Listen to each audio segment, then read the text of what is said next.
Hi, my name's Adam Lovelock from Coconut Marketing, and this is Whiteboard Weekly number 64. So this week I want to talk about how messaging has changed probably for your franchise recruitment marketing post-pandemic, because what's almost certain is the pandemic has changed consumer behaviour. I think everyone changed post-pandemic, the way we buy things, the behaviours, the way we think of the world in general. And there's a good chance that the perfect profile prospect for your franchise, the way they think, the things that are important to them, the way they would make a decision on what business to invest in have changed as well. Now, this will be massively different per franchise brand, per sector, per opportunity, per investment level. There's lots of variables, but it's really worth thinking about how your profile franchisees may have changed and how your opportunity should be marketed to people post-pandemic. Now, just looking at some of the examples of these, there could be some real differences of how people buy a franchise post-pandemic. I think there's probably a much bigger rise in couples looking to invest in a business together. After working together at home during lockdown, they realised that actually they could work at home together, and there's a chance there's lots of couples now looking to invest in franchising. I've heard lots of stories from franchisors about that. So is there more in your marketing you could do of testimonials and case studies of couples investing into a franchise?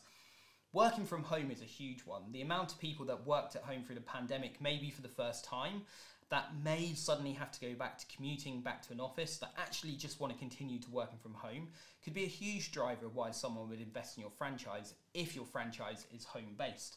Do you talk about that enough in your franchise collateral? One of the things that I used to see a lot in franchise recruitment marketing was people talking about how the business was recession-proof. Well, if your business was recession-proof and indeed also pandemic-proof, then you want to add that into the marketing. There'll be plenty of people post-pandemic who just have fears about how the economy and how the world is post-pandemic that want to hear how well you operated during the pandemic. That's a real bonus of the opportunity.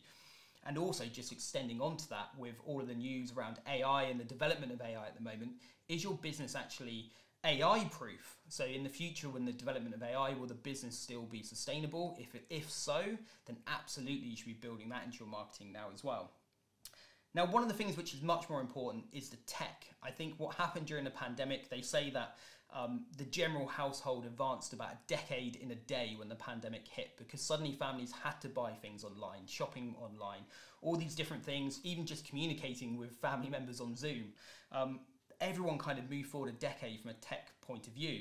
So tech is going to be far more important. There's much more probably of an understanding in your typical profile franchisee now than there was pre-pandemic. So are you doing enough to talk about how you're advancing the technology and how the business operates through technology in your franchise marketing? And the final one, which I think is a really important one, and I don't see enough built into franchise recruitment marketing, is around well-being and also sustainability. Now, I think one of the things almost certainly post-pandemic is that well-being is a much bigger topic. People are more open to talk about it, especially in the business world. And I think people that are looking to move away from careers, if they know they're moving into a franchise that really promotes good well-being and has lots of initiatives around it, that really should be built into your marketing. The same with sustainability. What are you doing to be a sustainable business? This is again far more important to people now than it probably was 5 years ago. And then have a think about what else has changed. How has your business model changed? How have you changed? How have the network changed since the pandemic? Because if your messaging hasn't changed from pre-pandemic to now, I think some of the things we spoke about here just shows that there's probably a lot of changes that you need to build into it.